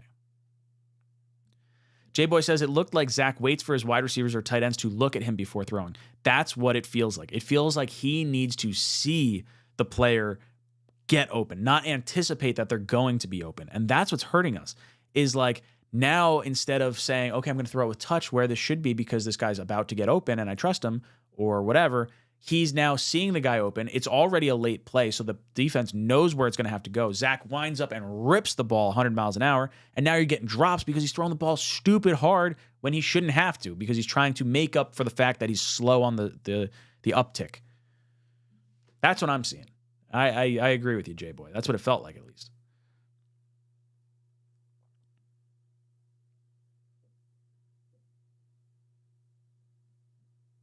Curly Norman says, we are all idiots for rooting for this team. It's a mental illness.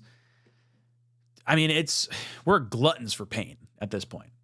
It is unreal how people, season ticket holders, I don't know how you guys do it. My dad and I had season tickets for a long time. And like it got to a point when they built a new stadium that we didn't wind up re-upping. But like for the last 15 years or whatever, 13 years, you guys to show up and pay the inflated prices for parking passes and buy 10 games a season, forced to buy the preseason, and this is what the Jets are putting in front of you, and they're calling it entertainment. Yeah, dude, it sucks. It really sucks. This franchise, this fan base is really passionate. We got a lot of really cool fans. We got a lot of really, passionate fans out there. And for us to consistently get dog shit for offensive production is unacceptable. Nathan says, plus the one time we get a roughing the passer that we've been looking for, we fumble the ball the next play. Yep. Took 2 years to get the play call. We were all like, oh, we just got to get it. And then we fumble it away immediately after with our best player dropping the ball. Freedom House says we tried to hand the game to the Giants, but they refused. The Chargers didn't refuse. We really tried to give the game away to the Giants last week. Tried not to win that game. Joe Wood, the defense would be so pumped if the offense could just get them a lead. Even if it's field goals, just give the D crumbs worth of motivation and they will get the W, at least win the quarterback issue. Or at least with the quarterback issue. Yeah, look, if you get any kind of lead, we are built to have a lead. We are built to have pass rushers pin their ears back and go after a quarterback with a lead. Zach Wilson is literally the quarterback you cannot have because you are playing for field goals with Zach Wilson. He is the epitome of a field goal quarterback. And you're hoping to get into range. And like range is like 55 plus yards. It's like, okay, we just got to get somewhere near there for Zerline. Like, okay, Zach, all you got to do is get us 15 yards. But we get 3 and out, 3 and out, 3 and out. 3 of 17 on third down conversions. 3 of 17. It's a fucking joke. Johnny says, can we tell Zach that he has legs and needs to use them when the defense is having lanes wide open for you? Just run. I'm like fine with seeing the Wildcat at this point. If we want to just forego throwing the ball right now, I'm okay with that. I could live with that result. Or at least do Wildcat and then do a play action where you bomb the ball. Like I want to get the ball to Garrett Wilson, and I think that's the only reason they're kind of like, I don't know. It feels like they're just trying to get Garrett and Breece their touches. So that way fantasy owners are like kind of happy and those guys are not upset demanding a trade, but like it sucks.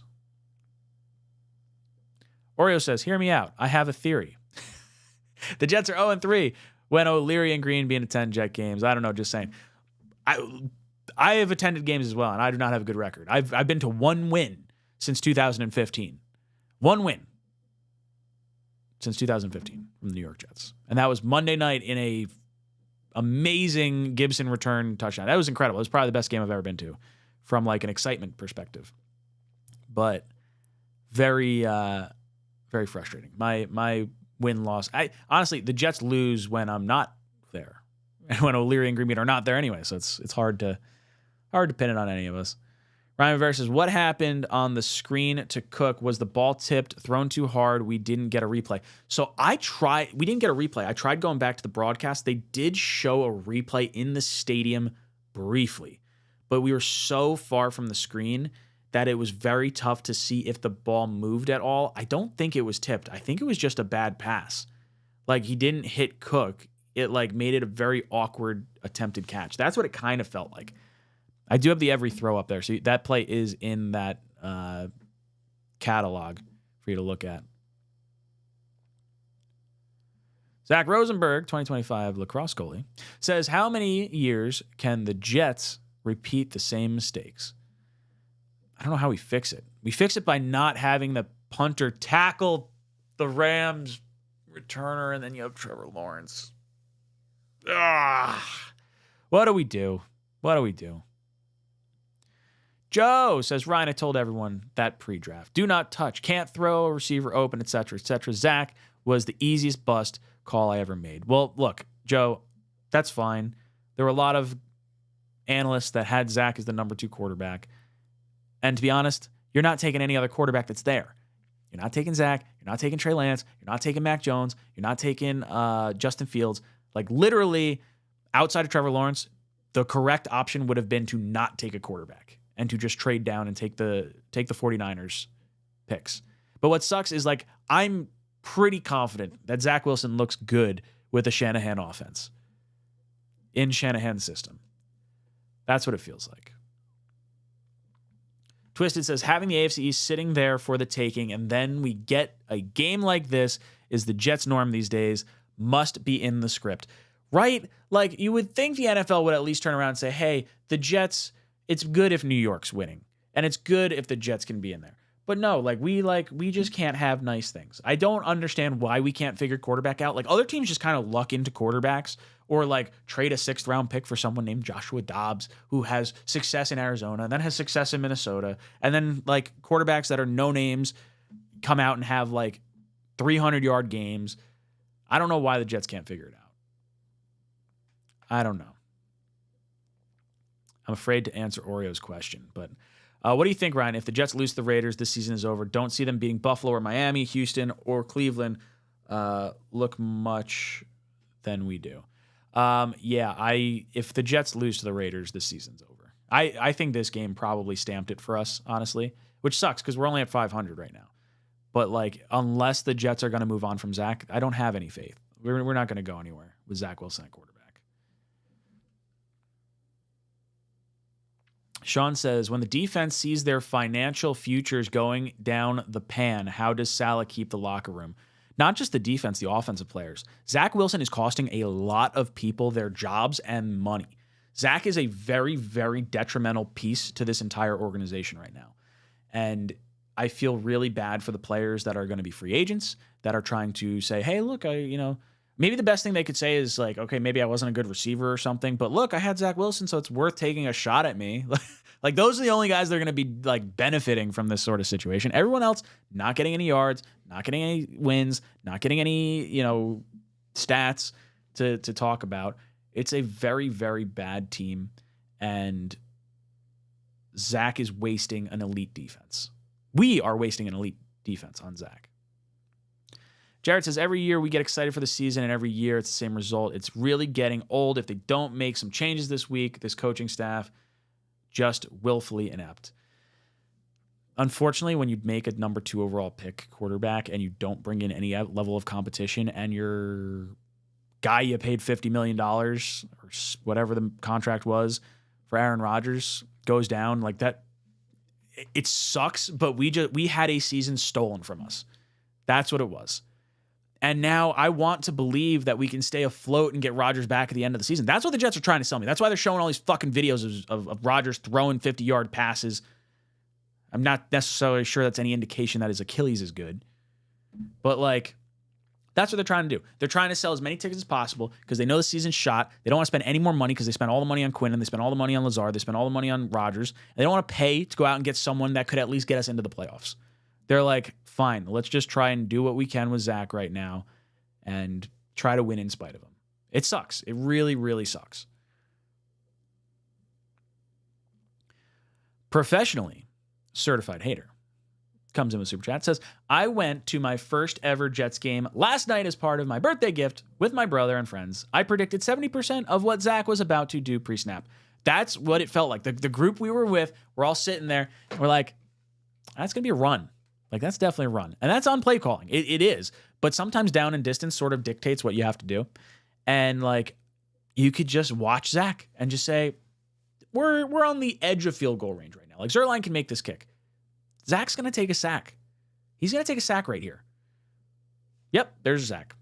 He's not going to feel the pressure coming from his face, from his right side. He knows Billy Turner is a turnstile. It's been happening consistently since training camp. He has been awful.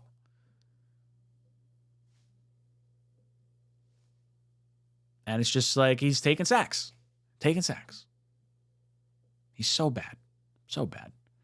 Snowball says, we have a historic quarterback who guaranteed a Super Bowl, and we can't get the quarterback position right ever since. It's real, baby. Yeah, I feel like it's the curse, right? The name of curse. Ed the Red says, Ryan, what the hell must Aaron Rodgers be thinking if he was out there with that offense ahead of him? I'm so pissed. I don't think this offense looks the way it does with Rodgers. Like, the offensive line would still have issues, but you're not getting 8 in the box. I think this is an entirely different team. I don't think it's fair to pin the entire offensive struggles on, like, offensive miscues. Penalties pre-snap, yes. But, like, for the most part, it's Zach doing stupid shit that's causing us a lot of heartache. Ryan says, Aaron Rodgers was asked by Derwin James when he was expecting to return. Rodgers responded in a couple of weeks. I don't think Rodgers is coming back before the 28th. The Thursday night game against the Browns is the first game I see maybe him coming back. I mean, I don't understand why you don't just put out any other quarterback so you can get to that point. If you really believe, if the Jets really believe Rodgers could come back, then the Super Bowl shot at the end of the season is still there if you can get to the playoffs. But if you're going to keep trotting Zach out, you're not telling me that you believe Rodgers can come back and make a playoff run, because you trotting Zach out tells me you're waving the white flag. That's what it feels like.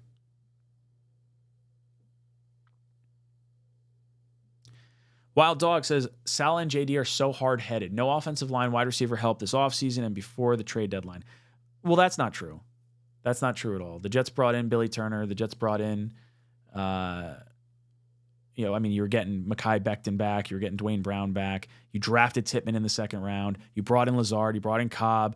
You brought in players, but you didn't have Rodgers, so you couldn't attract the other players by saying, like, oh, hey, look, we got Zach Wilson. You want to come over here? Like, we didn't have Rodgers at that point.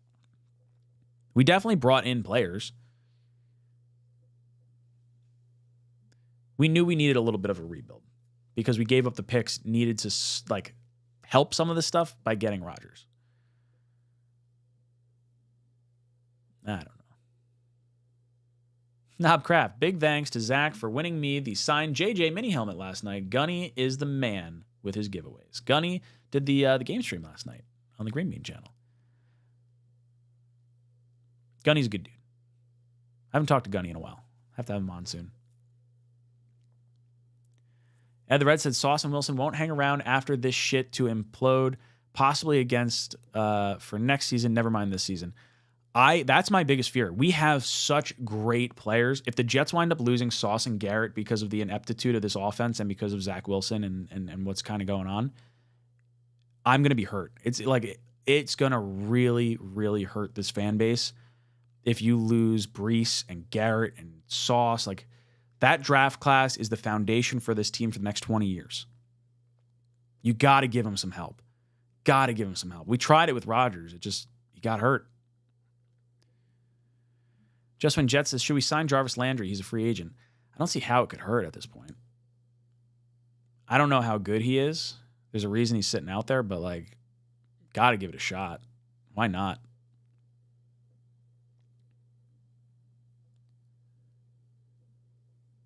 Zach says, would they put Rodgers behind this offensive line? Only if they have a shot at the playoffs. Because I do think he would be all right. I think he can get the ball out fast enough or dirt it before anything like really hits him. But you have to be in contention to even do that. You wouldn't risk him if you were out of contention. Like if the Jets lose to the Raiders, if the Jets lose to the Bills, if the Jets lose to the Dolphins, Rodgers isn't coming back this year. It's not even going to matter. Not even going to be a question. King Choice says, what happens when this next quarterback comes out and no one still doesn't get open and the O-line can't block? What then? Then you go back to Zach. There's nothing saying you can't go back to Zach after you pull him. But you owe it to the rest of the team to see if that's the problem, because it's very clearly the quarterback. And you can't tell me that other quarterbacks that are having 300-yard games and like multi-touchdown games, that we can't just find someone that is actually better than Zach. Like, you have to try. Zach is the worst quarterback to play football for the last 3 years. The worst player in the NFL. Salem says, after the punt return last night, I knew it was going to be one of those games. It felt like it. It felt like it was an insurmountable lead at 7-0 that the Jets were not going to be able to overcome. Snowball says, the next home game, Zach should run out onto the field holding a huge white flag. I feel like the rest of the team should do that. I feel like we gave up. Oreo says, honestly, Ryan, I might hang up the jersey and retire my Jets card if we lose both Garrett and Sauce. I didn't want to say that out loud, but like in a knee-jerk reaction, part of my brain was like, this is bullshit. If we lose these guys because of the ineptitude, I'm going to be so upset because they're so fun to watch and we finally have players that we can be proud of. And like, I don't want to lose them. I don't want to lose them.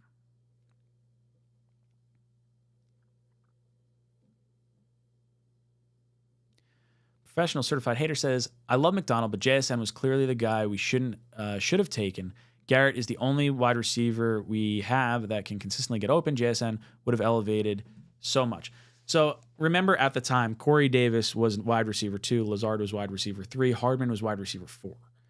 So at the time, wide receiver wasn't necessarily a huge need, but we were calling for Jackson Smith-Njigba during the draft. Myself, Green Bean, and O'Leary. That was like, okay, let's get him.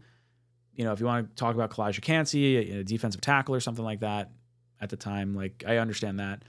There wasn't really an offensive lineman that people were really dialed in on. And at least McDonald, when they made the pick, I was like, this isn't a pick for this year. The McDonald pick was a pick for the future, which sucks, but ideally you have your draft picks sitting and learning like JJ, and then they ball out the next year. So I don't hate the McDonald pick. In hindsight, if I knew we weren't going to have Hardman, if I knew we weren't going to have Corey Davis, I feel like there would be a lot more emphasis on Jackson Smith-Njigba. But at the time, I don't think you could necessarily say that with like a serious face. I mean, fans were considering it. Don't get me wrong. Jackson Smith-Njigba was definitely in the wheelhouse for a lot of fans. But I think it would have become a much more likely selection given the hindsight that we have now.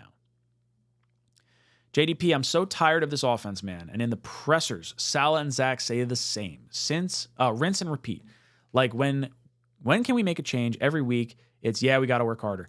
Dude, we were walking out of the stadium. I was like, I haven't even heard Robert Saleh's press conference. Actually, to this point right now, I have not heard Robert Saleh's press conference. I can tell you though, it probably looked a lot like, you know, man, we got to clean a lot of stuff up. We're shooting ourselves in the foot. There's a lot of penalties. There's a lot of miscues. Guys are dropping passes. We're taking bad sacks. You know, Zach's got to play better. But, you know, we're close. We can almost figure it out. You know, we held that team. You know, you take away the turnovers. Jets defense only gave up 13 points or, you know, whatever the number was. Like, I don't know. It's frustrating. And I get, what do you expect Salah or Zach to say? Like, to some degree, you have to be able to sit back and say, like, okay, they're not going to throw each other under the bus, or at least they shouldn't. And, like, I would like to see them make the change at quarterback during the week, or at least have Simeon as the number 2 quarterback to give yourself the option of pulling Zach, because no one thought you were going to pull Zach from Boyle. No one. Not even Zach. Zach could be like, oh, look, I just don't have to, like, crap my pants right now. Like, as long as I don't defecate in my pants, which you wouldn't have seen anyway because they wore the black bottoms yesterday. But I just have to not shit my pants. And I'm going to be allowed to keep playing. Or I can shit my pants. They can't tell I shit my pants. And I'm allowed to keep playing.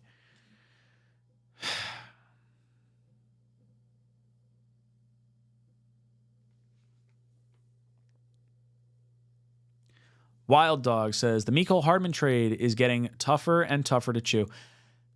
I don't know. I like Gibson, so I'm okay with losing Hardman because a young guy balled out. Like, that's different to me than losing Corey Davis. Losing Corey Davis was definitely like, that was a big shot. We knew that when that happened, was like, that's not good. This is like the week or two before the season. This is a very, very bad situation for the New York Jets.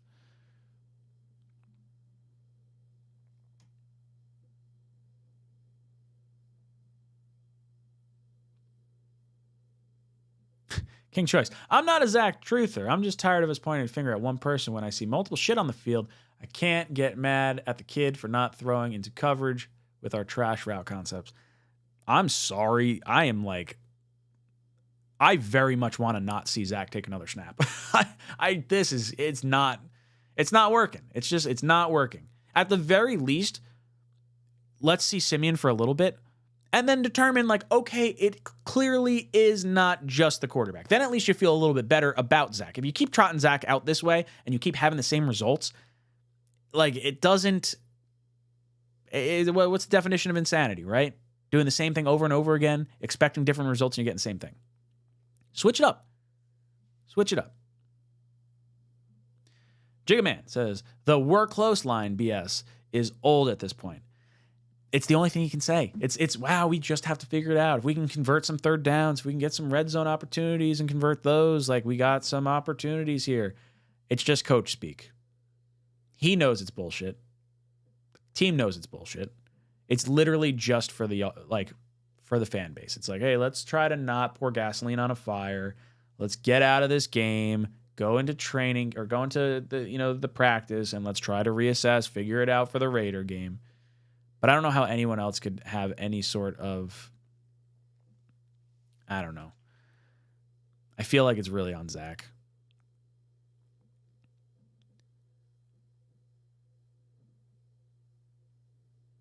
How about them Jets? This team has grit. Got to look at the tape. The defense has grit, and some of the offensive players have grit. Zach does not.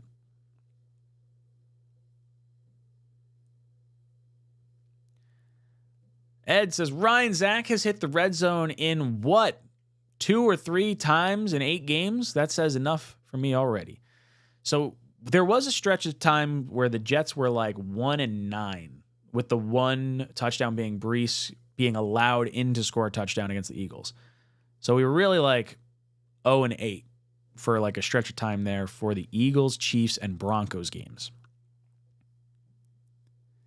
It's bad. When you don't score points and the guy that touches the ball the most should have the most blame in it, I feel like it's just got to be on Zach. Randy Hamilton, one positive. We got a roughing passer call. You're right. That is the only positive I can pull away from this. I'm having a hard time pulling positives from this, I'll be honest.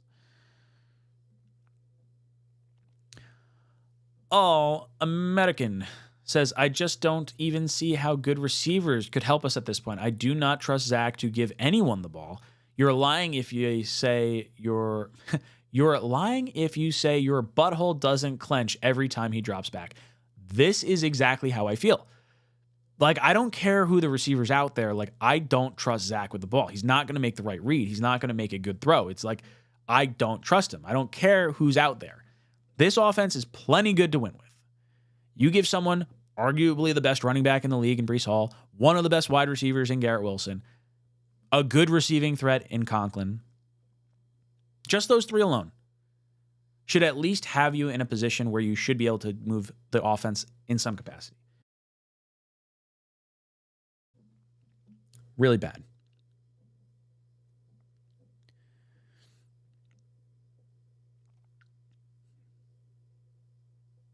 Joe says, go back to the Giants game, the play before the spike to stop the clock. Zach had a wide open receiver behind the defense and didn't throw the ball. Zach's just not making the right reads. I don't actually know what you're talking about, and it's hard for me to like really crucify Zach for the Giant game for those final 24 seconds because we did end up winning, but Yes, he's not making the right plays. Yeetsus says the fact that Brees can't even fall forward behind this line is wasteful. They weren't even stacking the box. I definitely think that's wrong. I definitely think they were trying to stop the run and stack the box. I mean, maybe I misdiagnosed that, but like, I'm sorry, this offensive line, when linebackers don't have to worry about the pass, you're very much able to key in on the run. So you may not necessarily have to stack the box, but if you're not afraid of the run, or if you're not afraid of the pass, you're at least not concerned about it. You're focusing on Brees. Zach says, Ryan, worst third down offense in 45 years. I don't know if that's actually a stat, but it certainly feels like it. I mean, I'll go back to every game. I'll just say, like, this is what we are on third down conversions. I have to go down like every game, but it's been bad. Like under 5 third down conversions in each of the last at least 3 games.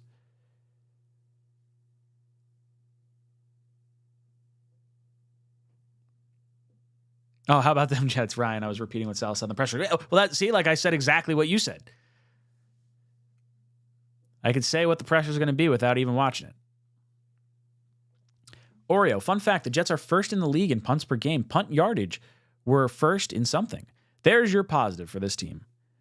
The special teams, Zuerlein and Morstead, are our 2 biggest critical free agents on top of Bryce Huff.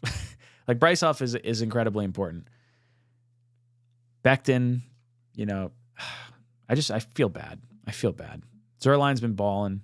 Morstead's been balling. Everything sucks. All-American. Bachelor party in Vegas this weekend, too. I will snap if I have to watch that.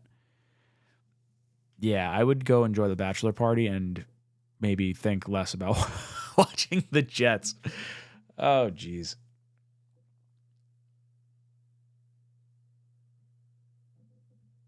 Randy says, end of the 4th, we hit checkdowns all game, not one. The 4th quarter, I don't know when we got the ball back. I want to say it was like 12 minutes left in the 4th quarter, but like it was over at that point. Everything, the yardage that the Jets accumulated in the 4th quarter, which felt like the only time they were able to like sort of move the ball. After half, we moved the ball well, and then Zach took the sacks. But like, or no, maybe we kicked the field goal that time? We might have kicked the field goal after half. I don't remember. But after half was the only time I saw where I was like, okay, the Jets are getting something going. They're hurrying the ball up. They're starting to make some plays. And we're hitting like 4th down. Oh, 4th and 10. Or 3rd and 10. Yeah, Conklin for 3 yards. That sounds like a good play.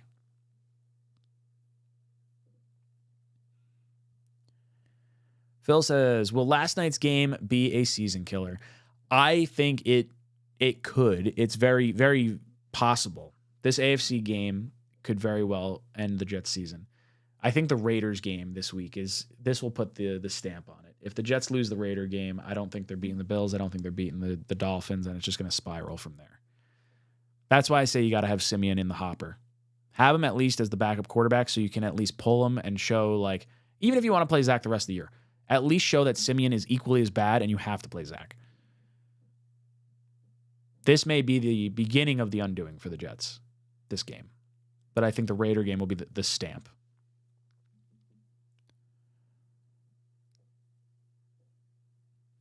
Zach says, Ryan, confirmed via Google, worst in 45 years at 22% for third down conversions.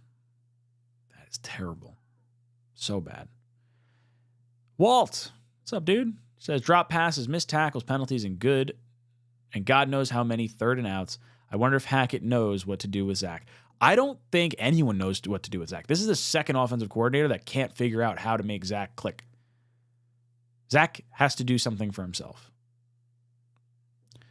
Oreo, how did you and Greenbean and O'Leary feel after the game? Greenbean posted a reel saying, we're going to win. I'll post another one after the game, but he never posted again. So I did make a post after the game. sitting in the stands, 28 seconds left, just like, you know what? We suck. Everything sucks. I didn't want the touchdown at the end. I would have been happier with the defense getting us a safety than Uzomah getting the touchdown at the end there. I feel like at least the defense earned it. We didn't earn that the potential touchdown that Uzomah could have had at the end there. But yeah, myself, O'Leary, and Green Bean, we talked briefly before we went to our cars separately.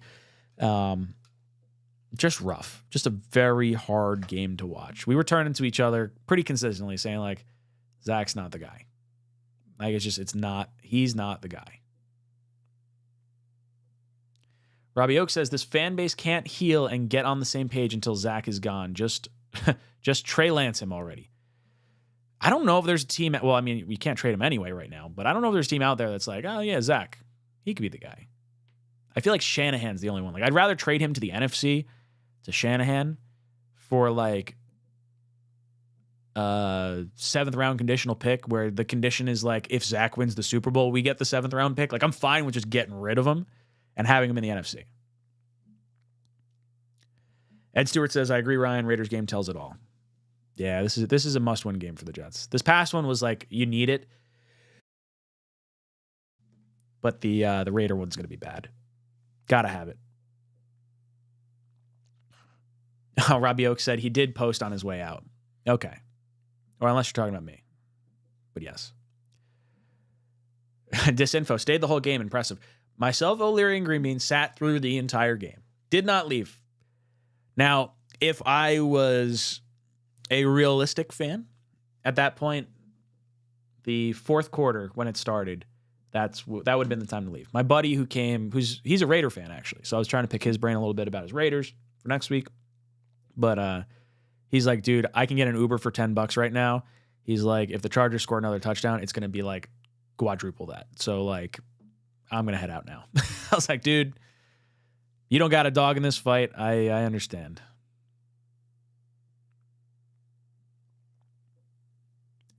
Joe says he can't see the field and he melts under pressure. LaFleur and Hackett would do better if they actually played quarterback themselves. Maybe. I memean, to LaFleur's credit, every quarterback that he had not named Zach Wilson had over 300 yards.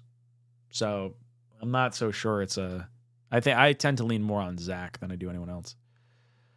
Zach says, I think CJ Stroud had more touchdowns yesterday than Zach has all season. I think so.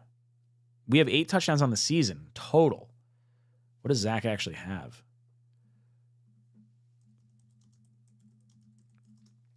I don't actually know.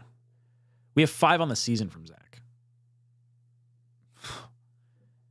Yeah, CJ Stroud had enough touchdowns to match Zach's total for the entire season. What a joke. All right, boys and girls, I am going to hop off here. I am really hungry. I need to go eat something. But this was a good therapy session. I'll be back tonight with O'Leary and Green Bean, 8 o'clock to 10 o'clock for the Talking Jets panel. What I'll do is I'll clip my 5 biggest takeaways portion. And for those of you that are just hopping in that missed my 5 biggest takeaways, I'll have a shorter version of that posted afterwards. But thank you guys for hanging out. And for all you guys that came out last night, you guys are awesome. Really was a lot of fun.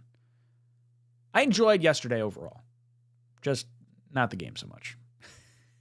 Let me know your thoughts in the comment section down below. And as always, go Jets.